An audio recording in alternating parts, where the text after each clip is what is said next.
주셔서 담임 목사님의 말씀을 통하여 우리에게 크신 은혜로 역사하여 화답하여 주옵소서.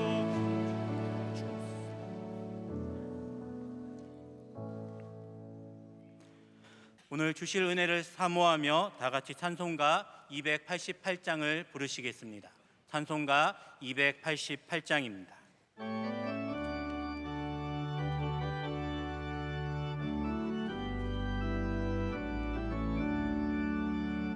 예수를 나의 구주 삼고 성령과 피로써 거듭나니 이 세상에서 내 영혼이 하늘의 영광 누리도다.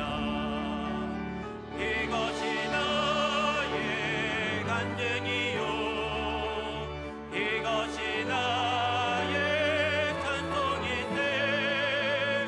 나 사는 동안 끊임없이 구주를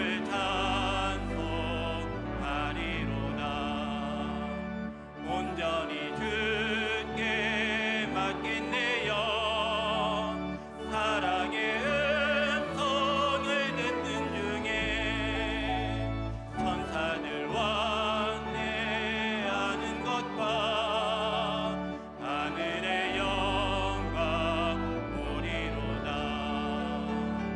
이것이 나의 간증이요 이것이 나의 찬송이세. 나 사는 동안 끊임없이 구주를 찬송하리로다. 주 안에 깊은 누림으로 마음의 풍랑이 잔잔하니 세상과 나는 간 곳 없고 구속한 주만 보이도다.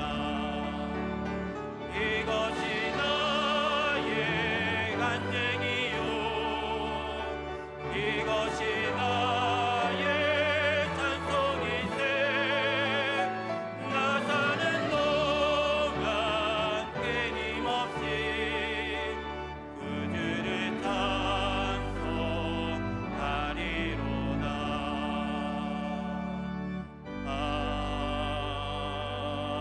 아멘.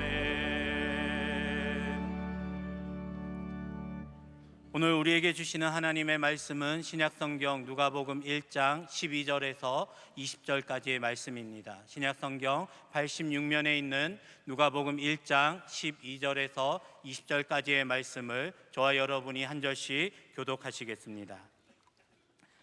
사가랴가 보고 놀라며 무서워하니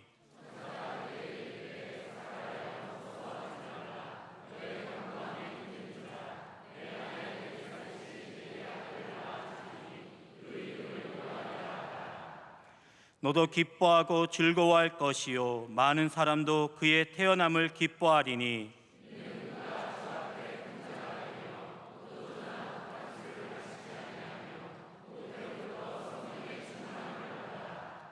이스라엘 자손을 주 곧 그들의 하나님께로 많이 돌아오게 하겠음이라.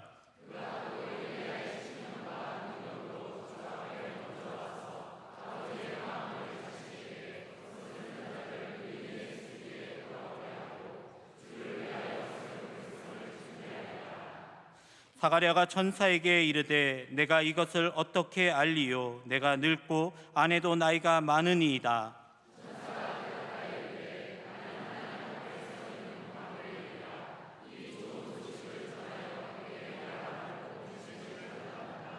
함께 읽겠습니다.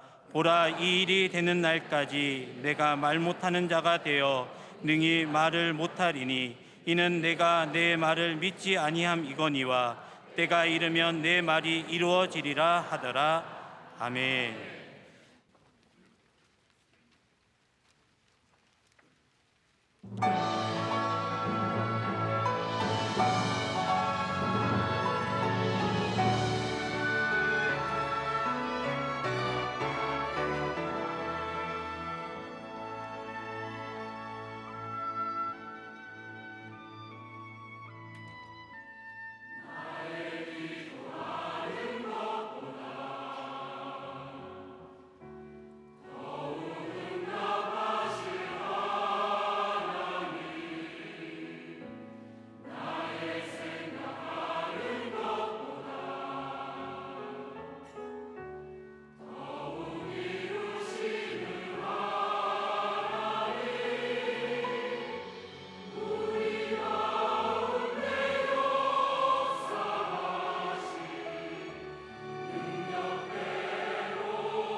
이제 말씀으로 은혜 받는 시간입니다. 담임 목사님께서 때가 이르면 내 말이 이루어지리라 제할 말씀 선포하실 때 큰 은혜의 시간이 될 줄로 믿습니다.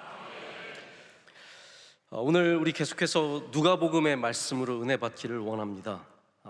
특별히 오늘 이 사가랴가 가브리엘 천사가 나타나서 이제 아들을 낳을 것이다, 귀한 소식을 전해줄 때 사가랴가 보인 반응과 또 그에 대해서 하나님께서 사가랴에게 주시는 훈련, 이 모든 것들 이야기를 통해서 여러분에게도 이 말씀의 은혜가 오늘 충만하게 임하시길 축복합니다.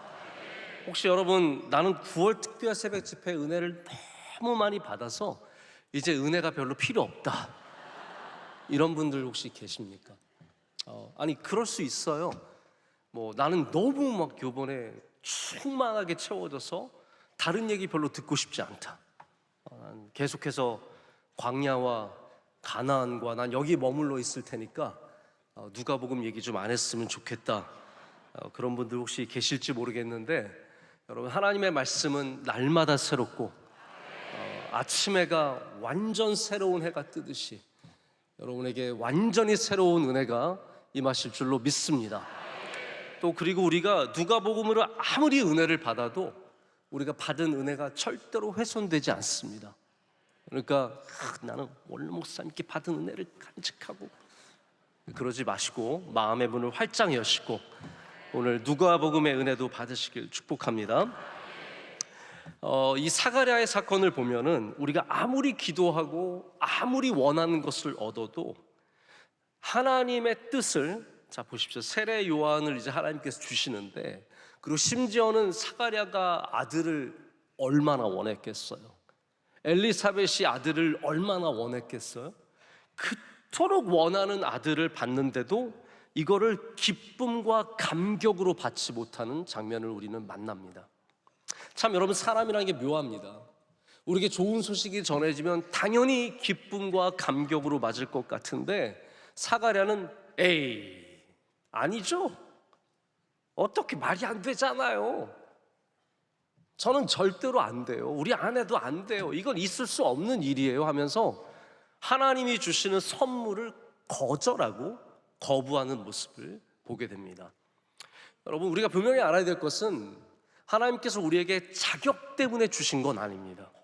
그러니까 사가랴가 내가 선하고 내가 착하고 내가 기도 많이 했고 내가 훌륭해서 이 선물을 받는 게 아닙니다. 하나님의 뜻이 있기 때문에 하나님께서 사가랴와 엘리사벳에게 이 늦은 나이에 아이를 허락해 주시는 겁니다. 그러면 사가랴는 여러 생각들, 그러니까 나를 기준으로 생각하는 거예요. 나는 나이가 많고 우리 아내도 나이가 많고 그러니까 우리는 안 돼요. 근데 하나님은 그것과 전혀 상관없이 하나님의 뜻을 이루시는 겁니다. 당신이 나이가 많든 나이가 적든 배우든 못 배우든 아무 상관없이 하나님은 이 선물을 사가랴의 가정에 주실 때 우리가 기억해야 할 것은 하나님의 선물을 기쁨으로 받아들이자라는 거예요. 하나님의 선물을 기쁨과 감격으로 받아들이는 거. 이게 오늘 우리가 이 사가랴의 본문에서 다시 한번 생각해 봐야 하는 우리의 모습입니다. 근데 성경에 이게 얼마나 자주 일어나는 일인지 모릅니다. 여러분, 자, 하나님께서 만약에 여러분의 꿈에 나타나셨어요. 네? 원하세요, 안 원하세요? 원하잖아요. 네? 좋아하는 사람도 꿈에 나타나면 얼마나 좋아요. 네? BTS 정국이 꿈에 나타나고 막 우와, 정국을 만났어, 뭐 얼마나 좋아요. 하나님이 꿈에 나타나시면 얼마나 좋겠습니까? 그러나 정작 하나님을 만난 사람들은 그런 반응을 잘 보이지 않습니다. 그래서 여러분께 잘 안 나타나시는 거예요. 별로 반가워하지 않으니까. 아브라함에게 하나님께서 나타나셔서 너는 내가 너에게 주는 땅 저기로 가라, 너에게 약속하는 땅으로 가라 했을 때 아브라함이 예! 정말로 감사합니다, 저에게 새로운 땅을 주셔서 감사합니다 이러고 갔을까요? 아닙니다. 성경을 보면 아브라함이 기뻐하고 즐거워하는 모습은 나오지 않습니다. 순종했다는 것이 여러분, 아브라함을 오해해서는 안 됩니다. 아브라함이 굉장히 힘든 결정을 내리고 순종한 것이지, 이게 막 좋은 소식이라서, 아브라함에게 막 복된 소식이라서 그래서 따라간 건 아니라는 겁니다. 오히려 하나님의 이야기를 받는 대부분의 사람들은 두려움과 떨림 속에서 하나님의 이야기를 다 받았습니다. 수많은 사람들이 하나님께서 나타나실 때 두려워했다라고 성경은 기록하고 있습니다. 마리아도 이 똑같은 가브리엘이 가서 소식 전하잖아요. 좋아했어요? 아닙니다. 마리아도 두려워하며 이 천사의 말을 받았습니다. 예수님의 부활을 목격하러 온 여제자들이 예수님을 만났을 때 좋아했어요? 두려워했어요? 두려워했어요. 의외로 하나님을 만나고 예수님을 만나는 것을 두려워하는 것이 우리 인간의 본성입니다. 그리고 하나님은 두려워하는, 사가랴도 두려운 겁니다. 이 소식이 정말 좋은 소식, 그렇게 바라던 소식이지만 이 소식이 두렵기 때문에 그것을 거부할 때 하나님께서 우리에게 뭘 가지라고 말씀하십니까? 믿음을 가지라고 말씀하시는 거예요. 믿음을 가져라. 사가랴도, 이렇게 훌륭한 사람도 하나님께서는 믿음을 갖기를 원하시는 겁니다. 자, 우리 모두는 믿음을 가져야 합니다. 우리 모두는 다 믿음이 부족합니다. 그래서 여러분이 믿음이 내가 훌륭해서 뭘 받는다고 생각하면 큰 착각입니다. 우리 누구도 믿음이 훌륭해서 받는 건 아닙니다. 하나님의 은혜로 받는 겁니다. 사가랴는 사실 평범한 성도가 아니잖아요. 평범한 사람이 아니지 않습니까? 이 사람 제사장입니다. 게다가 지금 자기의 반차를 따라서 제사의 귀한 거룩한 업무를 행하고 있는 사람입니다. 이 일을 하기 위해서 얼마나 정결 예식을 거쳤겠습니까? 일반인들도 성전에 갈 때 정결 예식을 철저하게 거치고 갑니다. 예수님께서 성전에 가시는 그 길, 보통은 이제 실로암에서 성전으로 올라가는 거예요. 실로암에서 몸을 씻고 성전에 올라갑니다. 그런데 그 올라가는 길을 제가 한번 걸어봤어요. 이게 새롭게 발굴이 된 길이 있습니다. 완전 지금은 예루살렘의 지하로 연결되어 있는 길인데 그 길을 쭉 따라 올라가면 이제 성전이 나와요. 근데 성전에 여러분 또 뭐가 있는지 아십니까? 또 목욕탕이 있어요. 왜냐하면 실로암에서 몸을 씻고 왔지만 중간에 사람을 만나면 또 지저분해진 거예요. 그래서 성전에 올라가기 전에 다시 한번 몸을 정결하는, 이 모든 것들이 평범한 사람들에게도 필요했는데 제사장이 제사를 드리러 들어가면 얼마나 정결의식을 많이 해야겠습니까? 여러분, 사가랴는 보통 사람이 아닌 거예요. 그러나 가브리엘 천사가 나타나서 네 아내 엘리사벳이 아들을 낳을 것이다 라고 했을 때 그가 믿지 못하는 겁니다. 믿음이 부족한 거예요. 1장 18절에 오늘 뭐라고 얘기하고 있습니까? 이게 전부 다 안 된다는 얘기거든요. 사가랴가 천사에게 이르되 내가 이것을 어떻게 알리요? 이거 말이 안 됩니다. 내게 하는 거죠. 내가 늙고 아내도 나이가 많은 나이다. 여러분, 이렇게 훌륭한 사람도 다 믿음이 부족한 것이 우리의 현실입니다. 그럼 저는 믿음이 좋으냐? 저 믿음 굉장히 부족한 겁니다. 하나님만 아시겠죠. 정말 그렇다고 너무 부족하다고 생각하지 마세요. 저 어떻게 무슨 양심으로 저기 서 있냐? 뭐 여러분 양심 있어서 여기 앉아 계시는 거예요? 여러분, 다시 말씀드리지만 우리가 믿음이 완전해져야 무엇을 받는다는 이 공식을 빨리 깨뜨려야 합니다. 그러니까 우리가 자꾸 하나님께 다가가는 방식이 뭐냐면 내 믿음이 더 좋아지면 하나님께서 저걸 주실 거야 해요. 보통 그렇지 않나요? 내 믿음이 하나님 보시기에 기쁘면 하나님이 주실 거야. 그리고 내가 금식기도 많이 하면 하나님이 주실 거야. 내가 헌금 많이 하면 하나님이 주실 거야. 아니, 그런 인과관계가 형성이 되는 케이스가 있을 수는 있어요. 왜냐하면 하나님은 은혜를 굉장히 많이 주시니까요. 내가 금식기도 끝나고 은혜를 받을 수도 있고 뭐 작정해서 헌금한 다음에 은혜를 받을 수도 있어요. 그러나 우리가 하지 말아야 할 생각 중에 하나는 뭐냐면 우리의 믿음이 완전해질 때 하나님이 무엇인가를 허락하신다는 겁니다. 이거는 아닙니다.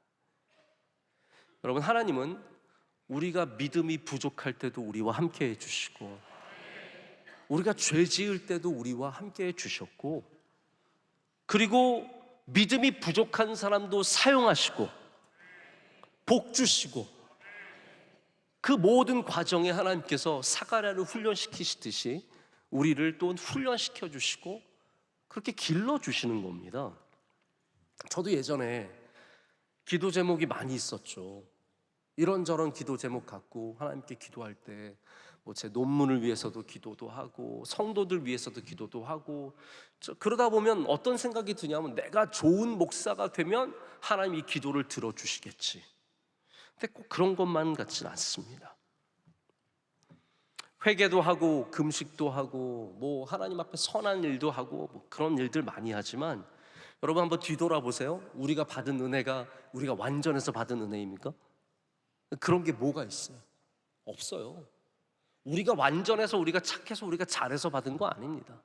하나님께서 여러분을 사랑하시고 불쌍히 여주시고 은혜 주시길 원하셨기 때문에 그 은혜를 주신 거예요. 그래서 우리는 믿음을 가지기만 하면 되는 겁니다. 지금 사가랴가 하나님이 말씀하시는데 잘 안 믿기는 거예요. 근데 저는 이게 어느 정도 약간 이해는 가요. 당연히 이해가 가죠. 나이가 많고 모든 것이 인간적으로 봤을 때 안 될 가능성이 안 되는 거죠. 혹시 중고차 사보신 분들 계시죠? 여기 분명히 많이 계실 텐데, 우리나라 중고차 시장이 차 사기가 참 까다롭습니다. 이게 너무 사기가 많고 잘 모르는 사람들은 가서 후려침을 당하기가 굉장히 쉬워요. 아는 사람이 가야, 또 나와 평소에 아는 사람이랑 가야 뭐 이게 되는 거지, 이렇게 뭐 하나 어디에서 광고 하나 보고 가면 다 여러분 다 뜯어먹히는 겁니다. 굉장히 조심해야 되는 일이에요. 한동안 어떤 사람들, 이 중고차 시장에 또 안 좋은, 질 안 좋은 애들이 많이 들어와 있어요. 이렇게 이런 가방 하나 들고, 예? 여기 문신하고 이렇게 막 등치 좋은 애들이 와서 사장님 왔어요? 한번 보시죠. 일로 와봐요 한번.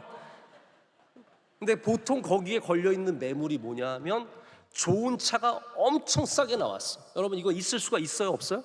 원래 없는 거예요. 근데 우리는 이게 뭔가 이렇게 싸게 나왔지? 벤츠가 1,000만 원이래요. 좀 저한테 파세요. 벤츠가 뭐 S500이 1,000만 원에 나왔어. 이런 거 보면 이제 젊은 애들은 뭐 효심이 가득한 애들이, 나 이거 아버지 하나 사드려야지. 우리 아버지 지금까지 힘들게 모닝 타고 다니셨는데 내가 벤츠 S클래스를 1,000만 원이면 산다니까, 폼 잡고 다니시라고 해가지고 중고차 그 얘기를 전화를 하는 거예요. 거기 혹시 S클래스 그거 1,000만 원에 판다는데 맞나요? 그랬더니 맞아요 오세요 그러는 거예요. 오면 제가 드릴게요. 그래서 신나가지고 1,000만 원 들고 갔는데 어때요? 가니까 사람이 자꾸 물건을 안 보여줘요. 왜 S클래스 빨리 보여주세요 했더니 그건 사실 어저께 팔렸고 이것 좀 봐봐, 이거 굉장히 좋아, 이거 굉장히 좋아. 그러면서 1,500만 원짜리 2,000만 원짜리를 파는데 알고 보면 완전 사기가 그 안에 가득해가지고 나중에 사보면 다 거짓말이고 이래가지고 완전히 막 엉엉 울고 막 난리가 나는 거예요. 돈 싹 다 날리고. 한번 그런 경험을 한 사람은 뭐가 있다 그래도 있는 줄 믿지 않죠. 저도 가끔 온라인 쇼핑할 때 재고가 있다 그러지만 이 싼 가격에 재고가 있을 수가 없다는 거를 미리 생각해 보는 겁니다. 이거는 말만 있다 그러는 거지 사실은 없는 거예요. 여러분 싼 거는 있어요 없어요? 없대. 좋고 싼 건 없어요. 안 좋은데 싼 건 있어요. 그런데 좋고 싼 건 없으니까 빨리 마음을 내려놓으십시오. 다 그걸 보고 거기에 홀라당 넘어가면 안 돼요. 사가랴는 지금 어떻게 보면 하나님께서 할 수 있다? 그런데 할 수 없을걸? 그거 없을걸? 그렇게 좋은 게 어떻게 돼? 나한테 그렇게 좋은 일이 어떻게 생겨? 내가 한 것도 없고 잘한 것도 없고 이런데 어떻게 그런 일이 나에게 생겨? 하나님 그런 거 안 주실 거야 라고 그냥 버리는 겁니다. 아닙니다. 하나님은 우리 하나님에게는 우리가 부족하지만 받을 수 있는 은혜가 있습니다. 그래서 하나님께는 은혜를 사모하셔야 돼요. 하나님, 저 새벽 기도도 잘 안 나오고 저녁 예배도 맨날 딱 30분 남았을 때 도착해서 나온 척하고 앉아있다가 하고, 그런데도 하나님은 은혜를 주실 수 있으시다는 거예요. 그래서 오히려 막 앞에서 엄청 잘 믿는 척하고 다니는 사람들보다 그냥 뒷자리에 앉아있다가 은혜 받는 사람들이 얼마나 많은지 몰라요. 오늘 뒷자리에 앉으신 분들 수지 맞으셨습니다. 자, 그러면 천사가 오늘 20절에 사가랴에게 뭐라고 말하냐면, 보라, 이 일이 되는 날까지 내가 말 못하는 자가 되어 능히 말을 못하리니 이는 내가 내 말을 믿지 아니함이거니와 때가 이르면 내 말이 이루어지리라 하더라. 아멘. 자, 이 말씀을 보면 여러분, 천사가, 그리고 더 크게 봤을 때는 하나님께서 사가랴의 입을 닫으신 건데, 이게 징벌일까요? 아니면 훈련일까요? 여러분, 이거는 징벌이 아닙니다. 하나님께서 너 믿지 못하니까 너 벌 받아라, 너 아들 태어날 때까지 이 좋은 소식을 한마디도 못하게 내가 입을 싹 닫아 놓으리라, 이러는 거 아니잖아요. 우리 영어권에는 이 골프에 대한 조크가 되게 많고 골프와 목회자에 대한 조크가 되게 많습니다.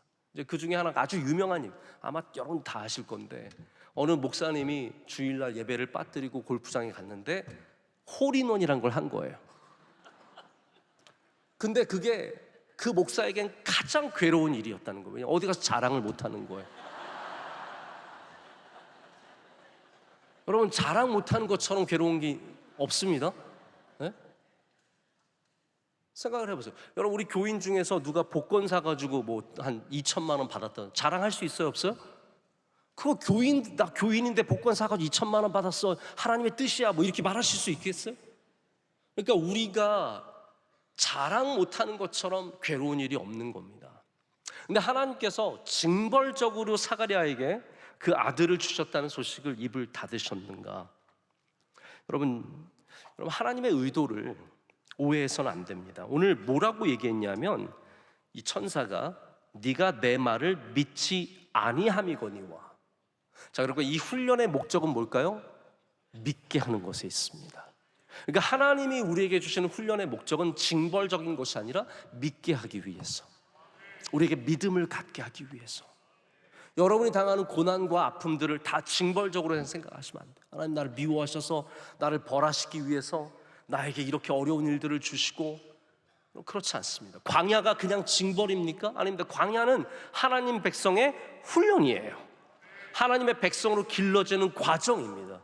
여러분, 질병이 있거나 갑자기 우울증이 왔어요, 괴로운 일이 생겼어요, 마음이 힘들어요, 자녀가 괴로워요, 여러분 다 징벌이 아닙니다. 하나님께서 여러분에게 믿음을 더 갖게 하시기 위해서 그때까지 우리를 훈련시키시는 겁니다. 아니, 징벌이라고 할지라도 그 징벌은 하나님의 사랑으로 인한 징벌입니다. 성경은 하나님께서 우리를 벌하시는 것은 절대로 우리를 벌하시기 위해서가 아니라는 거예요. 멸하게 하시기 위해서가 아니라 우리를 사랑하시는 아들로 여기시기 때문에, 우리를 가볍게 여기지 아니하시고 아들처럼 귀하게 여기기 때문에 우리를 징벌하신다는 표현도 있지 않습니까? 경책하시고 책망하시고, 그리고 우리를 훈련시키시는 겁니다. 자, 예수님을 보십시오. 예수님 제자 중에 믿지 못하는 제자가 있었어요. 이름이 뭡니까? 도마 아닙니까? 도마가 예수님 와서, 예수님 부활하신 몸으로 오셨을 때, 나는 못 믿겠습니다, 나는 예수님 손가락에 그 옆구리에 손가락을 넣어봐야 나는 믿을 수 있습니다. 그랬을 때 예수님이, 이 믿음 없는 것아, 너는 영원토록 말을 못하리라, 그리고 입을 닫으셨습니까?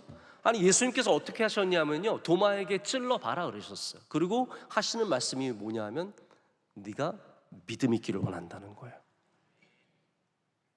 그러니까 예수님께서, 하나님께서 하시는 모든 일들은 우리가 믿음을 갖기를 원하시는, 우리의 믿음이 자라나기를 원하시는 모습이라는 겁니다.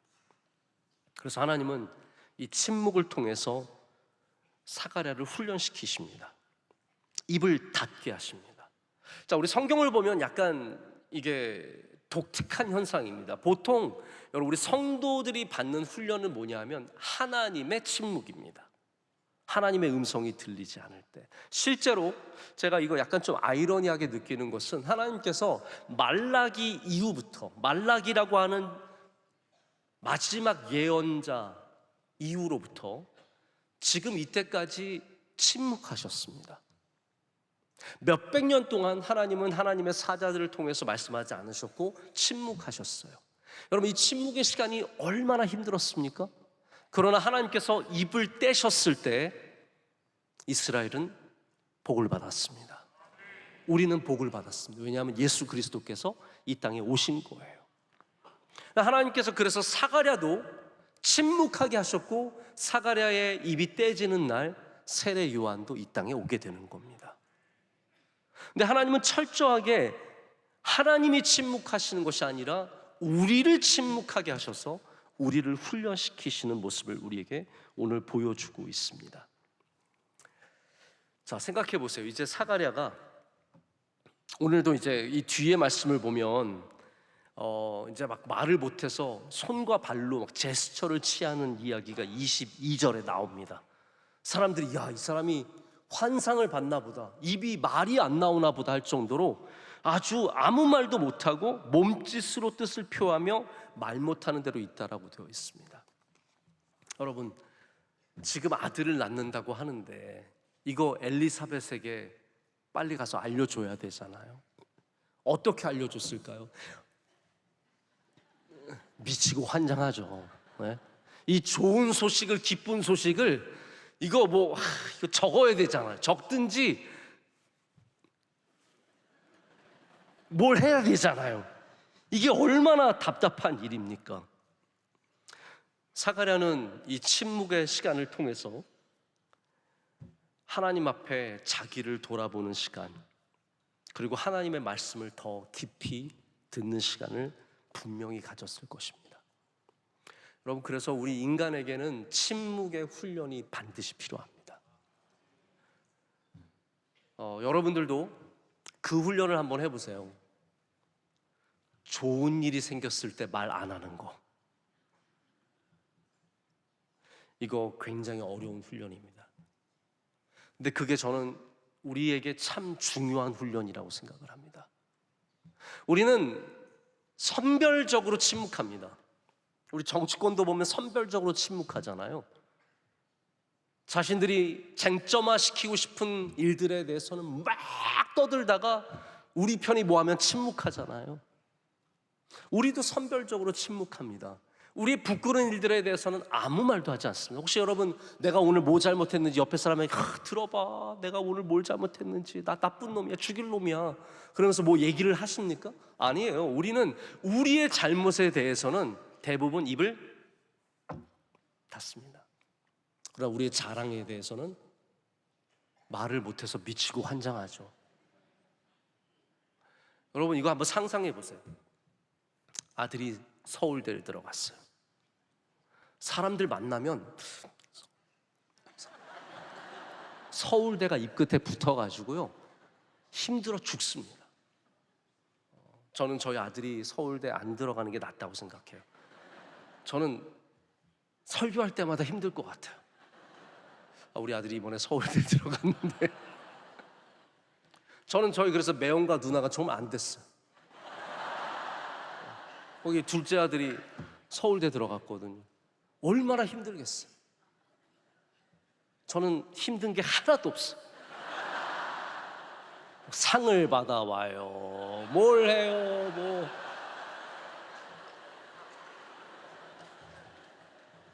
문제만 안 일으키면 감사하죠. 여러분, 딸이 미스 코리아야 봐요. 얼마나 힘들겠어. 뭐만 얘기하면 내 딸이 아니야. 여러분이 산 땅이 어마어마하게 돈이 올라봤어. 입이 그냥 계속 간질, 행복해가지고. 근데 여러분, 우리 그리스도인들은 좋은 일이 있을 때 침묵의 훈련을 해봐야 됩니다.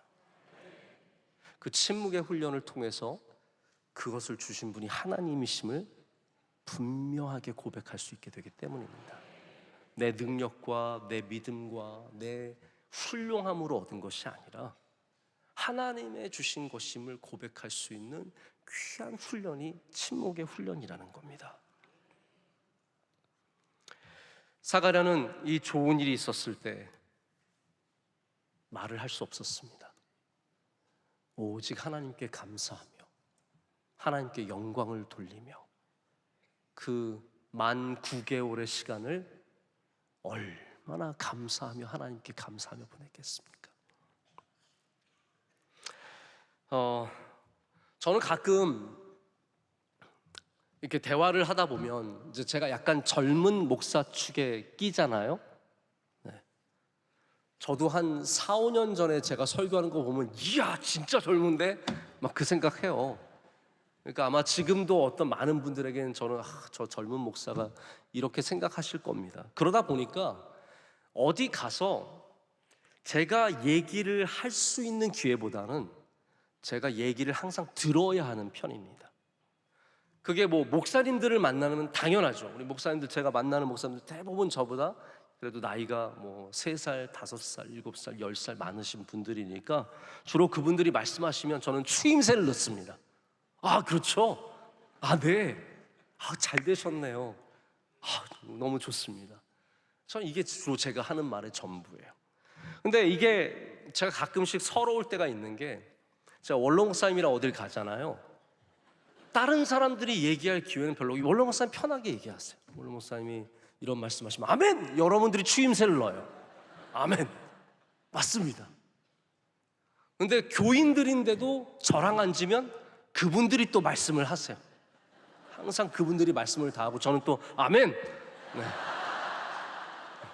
잘 되셨습니다. 아, 맞죠, 맞죠. 이런 얘기를 합니다. 그러다 보니까 가끔씩 누군가 입을 막고 싶을 때가 욕망이 생겨요. 이제 그만 좀 얘기했습니다. 끊임없이 얘기하시는 분들이 있어요.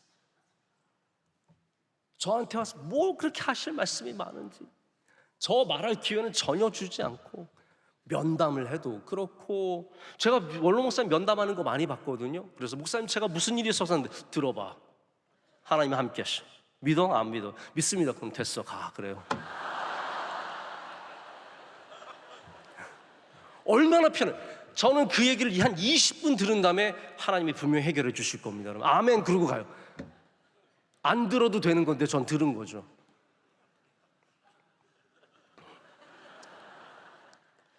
제가 이번에도 이제 선교제를 다니다 보니까 얼마나 저한테 말씀들을 많이 하실 때 있는지 저는 말할 기회가 없어요.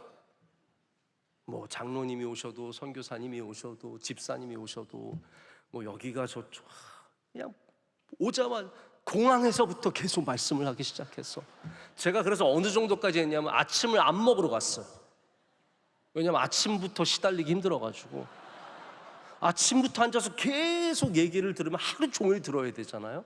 그래서 제가 그래서 아침을 굶었어. 제가 얼마나 힘들면 아침을 굶었겠어요. 그래서 방에서 혼자서 그냥 먹을 수 있는 거면 다 먹었어요.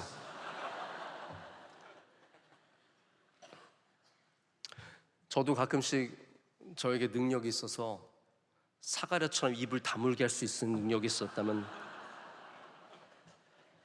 제가 그걸 보면서 깨닫는 게 있어요. 여러분, 침묵하는 건 굉장히 힘든 일입니다. 어려운 일 있으면 다 말하고 싶은 거고, 좋은 일 있으면 말하고 싶은 거고, 힘들고 괴로운 일 있으면 말하고 싶은 게 다 우리 인간의 본성이거든요. 그래서 하나님은 우리에게 입을 다물게 하는 훈련을 시키십니다. 그리고 이것이 영적으로 우리에게 참 좋은 훈련입니다. 하고 싶은 말을 참는 것. 우리의 많은 문제들이 결국은 하고 싶은 말을 했기 때문에 생깁니다. 독이 들어있는 화살 같은 말을 던지죠. 이거 던질까 말까, 이거 쏠까 말까 한참 이렇게 당겼다가 화살의 시위를 당겼다가 놔야지 하고 놓으면 그 사람 진짜 복 있는 사람입니다. 결국은 쭈뼛쭈뼛 하다가 던지는 거예요. 당신 교만합니다. 당신 나쁩니다. 당신 문제 많습니다. 결국은 던져버리고 우리가 침묵하지 못한 그 말로 인해서 문제가 생길 때가 참 많습니다. 제가 지난 4월 30일 수요일 새벽에 입을 다물면 보이는 게 있다라는 제목으로 새벽 예배 설교를 한 적이 있습니다. 그때 제가 마침 프랑스의 떼제 수도원에 잠시 글로벌 크리스천 포럼 회의차 다녀오면서 제가 그때 있었던 저희 기숙사가 침묵의 집이었어요. 그때 들어보신 분들은 기억을 나시겠지만 제가 침묵의 집에서 한 3일 정도를 지내면서 침묵이 나에게 얼마나 귀한 훈련인지를 많이 깨닫고 왔습니다. 그 떼제라고 하는 공동체는 여러분 중에 오해하시는 분이 있으실까 말씀을 드리자면 카톨릭 수도원이 아닙니다. 처음에 만드신 분이 개신교 목사님이시고 지금도 개신교도들이 대부분 가서 거기서 많은 기도의 훈련을 받습니다. 예배 시간이 되면 모두가 그 예배당으로 모입니다. 우리 예전에 우리 원주 수양관처럼 땅바닥에 앉아야 돼요. 땅바닥에 맨바닥에 앉아서 카페트 위에 앉아서 예배를 드리는데 들어갈 때 모든 안내위원들이 들고 있는 편말이 있습니다. 그게 뭔지 아세요? 침묵이에요. 침묵. 예배당에 들어올 때 침묵. 딱. 그래서 말할 수 있는 기회는 아예 없고 찬송가 부를 때만 노래를 함께 부를 수 있고 그 외에는 전부 다 침묵입니다. 물론 이제 일반적인 사람들은 밖에서 대화를 하겠지만 저와 같이 침묵의 집에 배정된 사람은 거기서 입을 다물고 있어야 합니다. 제가 침묵의 시간을 가지면서 가장 좋았던 것은 내 안을 돌아볼 시간이 있었다는 겁니다. 여러분, 대화가 절대로 나쁘지 않습니다. 대화 또한 은혜가 있습니다. 할렐루야. 대화를 통해서 배울 수 있는 것이 너무나 많고 대화를 통해서 풀리는 것들이 많고 대화가 참 귀합니다. 그러나 침묵도 대화처럼 귀한 거예요. 그러니까 침묵과 대화를 똑같이 놓고 본다면 그 둘의 가치는 같은 겁니다. 대화가 능력이 있는 만큼 침묵도 능력이 있는 거예요. 그래서 하나님께서 사가랴에게 입을 다물게 하심으로 그의 믿음이 성장하게 하시는 거예요. 여러분이 세상에 나가서 믿음 좋은 사람과 이야기함으로써도 믿음이 성장할 수 있겠지만 여러분이 안에서 하나님과의 대화 속에서 침묵할 때도 믿음이 성장할 수 있다는 겁니다. 침묵을 해야 나를 알게 됩니다. 침묵을 해야 내 안을 들여다볼 수 있습니다. 제가 그때 설교 말씀드렸던 내용 중에 중요한 내용이 뭐냐면 요즘 젊은이들이 내가 뭘 해야 될지 모르겠다 그런 친구들이 참 많은데 그 중요한 이유 중에 하나가 나를 들여다보는 시간이 없기 때문이에요. 남을 보느라 정신없어요. SNS, 소셜미디어에서 수많은 아름다운 모습들 그런 거를 보면서 꿈을 키우지 내 안을 들여다보면서 꿈을 키우는 사람이 별로 없어요. 여러분, 기독교는 하나님의 말씀을 통해서 내 안을 비춰봐야 합니다. 기도를 통해서 내 안을 비춰봐야 합니다. 예배를 통해서 내 안을 비춰봐야 합니다. 이게 불가능해지면 우리의 믿음은 성장할 수가 없습니다. 막 나와서 뭘 하고 이런 것만으로 절대로 우리가 성장하는 게 아니에요. 여러분, 나무를 보십시오.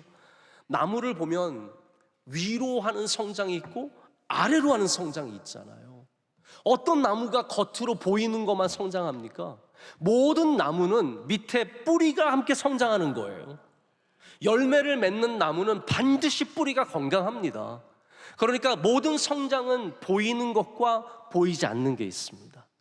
우리가 겉으로 보여지는 수많은 성장들이 있겠지만 내 안에 침묵으로 보이지 않는 성장이 반드시 함께 이루어져야 된다는 거예요. 하나님께서 사가랴에게 불편한 침묵의 선물을 주셨지만 이 침묵의 시간을 통해서 사가랴는 믿음이 더욱더 하나님 안에서 채워지는 겁니다. 자, 이제 제가 마지막 부분을 말씀을 드릴게요. 우리가 감사하고 즐거워할 것이 있습니다. 뭐냐면 하나님은 훈련과 함께 좋은 것을 약속하신다는 거예요. 광야의 훈련과 함께 가나안의 축복을 약속하시는 겁니다. 사가랴도 마찬가지입니다. 침묵의 훈련만 있었던 것이 아니라 세례 요한의 탄생을 약속해 주시는 거예요. 여러분, 그래서 훈련 끝에는 하나님의 선물이 반드시 있습니다. 이것이 성경의 법칙이에요. 여러분, 그냥 훈련만 받고 고생만 죽도록 해라, 이것이 절대로 아닙니다. 하나님이 주시는 침묵의 훈련, 하나님이 주시는 괴로움의 훈련, 눈물의 훈련, 땀의 훈련 받으면 그때 하나님이 주시는 약속이 있는 겁니다. 사가랴에게 세례 요한을 주시는 겁니다. 그리고 하나님께서는 세례 요한만 주시는 것이 아니라 더 큰 복을 주시는데 바로 예수 그리스도의 오심을 준비하게 하시는 겁니다. 자, 여기에 복의 핵심이 담겨 있습니다. 하나님이 주시는 세례 요한, 하나님이 주시는 여러분에게 주신 선물들의 목적은 뭐냐? 복음과 관계가 있어야 된다는 거예요. 여러분이 훈련을 통해서 많은 재산을 받았다, 그게 끝이 아닙니다. 그러니까 내가 세례 요한을 낳았다, 이게 이 이야기의 끝이 아니잖아요. 세례 요한을 낳은 이 기쁨은 복음과 연결이 되는 거예요. 예수 그리스도를 준비하게 하시는 겁니다. 여러분이 받은 복은 건강의 복이든 물질의 복이든 관계의 복이든 어떤 복이든 그것이 하나님이 주신 거라면 복음과 연결이 되어야 합니다. 복음과 연결되지 않는 복은 그냥 세상의 즐거움일 뿐입니다. 하나님은 그래서 훈련이 안 되면 쓰지 않으십니다. 절대로 우리의 능력만으로 해결되는 게 아닌 걸 아셔야 됩니다. 우리가 하나님께 쓰임 받을 때는 부족해도 부르시지만 훈련을 통해서 만들어 가진 과정을 반드시 이루십니다. 그래서 하나님의 부름받은 종들은 다 훈련받는 거예요. 바울도 받고 모세도 받고 다윗도 받고. 안 받은 종 있으면 한번 말씀해 보세요. 생각하지 마세요. 그냥 생각하지 마시고 받으시길 축복합니다. 이 말씀 받으셔야 돼요. 하나님의 쓰임받는 사람은 반드시 훈련받는다. 그리고 그 훈련의 목적의 끝은 복음이다. 이것이 사가랴를 통해서 주시는 메시지입니다. 훈련이 안 된 사람은 다 그만두는 사람이 됩니다. 자, 오늘 우리에게 굉장히 기쁜 소식이 하나 있습니다. 우리가 또 멕시코와 친선전을 했는데 우리 손흥민 선수가 골을 넣었어요, 안 넣었어요? 넣었습니다. 후반전에 교체로 들어가서 뽕 차가지고 동점골을 넣었어. 진짜 저는 하이라이트만 이렇게 잠깐 봤는데 너무너무 멋있게 넣었더라고요. 여러분, 국가대표가 되는 선수들을 한번 생각해 보세요. 어떤 국가대표가 되는 선수가 훈련 받으면서 감독이 뭐라고 했다고, 감독이 나한테 뭐라고 했어, 기분 나쁘니까 나 그만둘 거야. 맨날 집에 가서 엉엉 울면서 나 그만둘 거야. 나 이제 안 할 거야. 나는 사임 의사를 밝힙니다. 네? 기분 나빠서 그만두고, 누가 뭐라 그래서 그만두고, 힘드니까 그만두고. 여러분, 축구 선수가 맨날 그만둔다는 사람이 어떻게 국가대표까지 갈 수 있을까요? 제가 볼 때는 우리 국가대표 선수 중에 단 한 명도 난 맨날 그만둘 거야 한 사람은 없을 겁니다. 그들은 그 훈련을 넉넉히 감당하는 겁니다. 제가 손흥민 선수 늘 말씀드리지만, 손흥민 누가 좀 사위 좀 빨리 삼으세요. 네. 우리 명성교회 교인으로 삼읍시다 좀. 네? 다 LA로 이민 가세요. 이민 가셔서 손흥민 결혼시켜서 다시 데리고 오시면.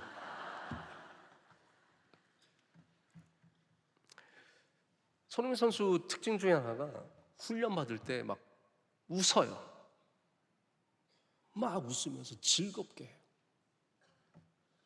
이놈의 훈련 지긋지긋해서 내가 진짜 억지로 이걸 하지, 그냥 그만둘 거야 다음에, 내년에 이제 그만둬야지, 이러면서 훈련받지 않습니다. 여러분이 정말 하나님께 쓰임받는 훈련의 사람들 되기 원한다면 지금 여러분에게 주신 훈련을 감사함으로 감당하셔야 됩니다. 그래야 다음 레벨로 올라갈 수 있는 겁니다. 맨날 싫고 맨날 그만두겠다 그러면서는 절대로 국가대표까지 올라갈 수 없다는 말입니다.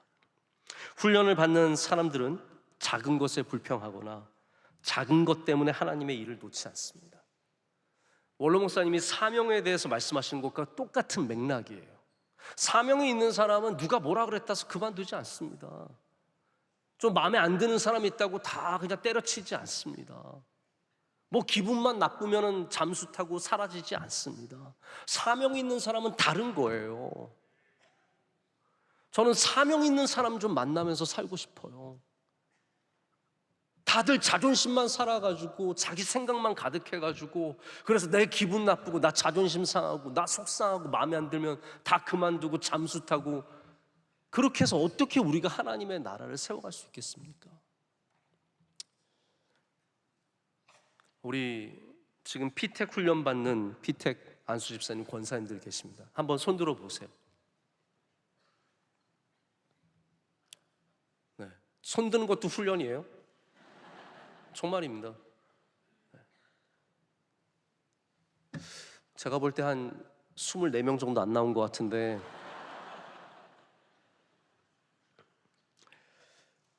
피택 훈련도 훈련입니다. 잘 받으시길 축복합니다. 잘 받으셔야 됩니다. 작고 별거 아닌 일에 불평하시고 아무것도 아닌 거에 자꾸 걸려 넘어지시면 안 됩니다. 훈련 받을 때는 감사함으로 할렐루야.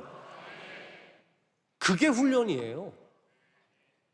그것도 안 되면서 어떻게 우리가 안수받고 기름 부음 받는 거잖아요. 기름 부음 받고 어떻게 주님께 쓰임 받을 수 있겠습니까? 여러분, 바라기는 우리 사가랴처럼 하나님이 주신 믿음의 훈련을 통해서 복음에 쓰임 받기를 원합니다.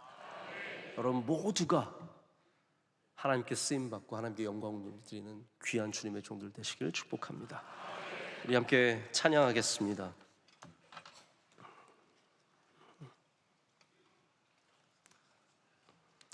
우리 함께 너는 내게 부르짖으라 함께 찬양하겠습니다.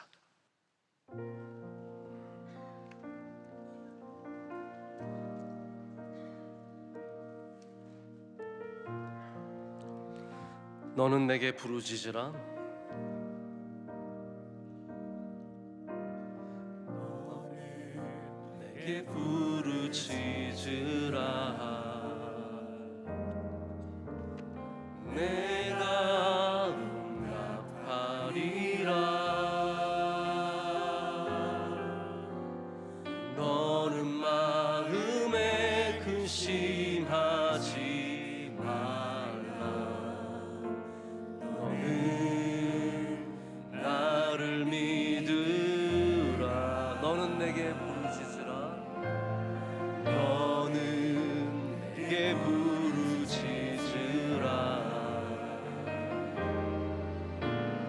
내가 응답하리라.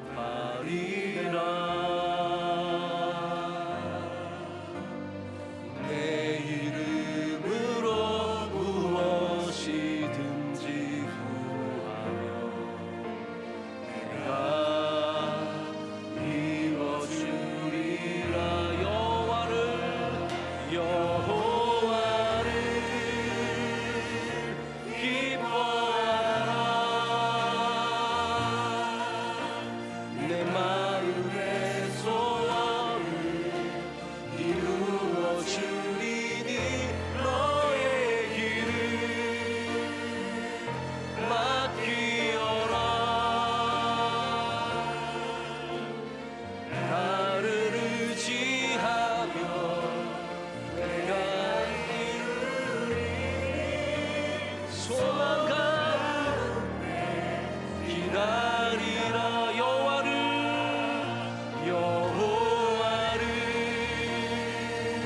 기뻐하라. 내 마음의 소원을 이루어 주시니 너의 길을 맡기어라. 나를 의지하며 내가 이루리. 소망 가운데 기다. 한번 더 하겠습니다.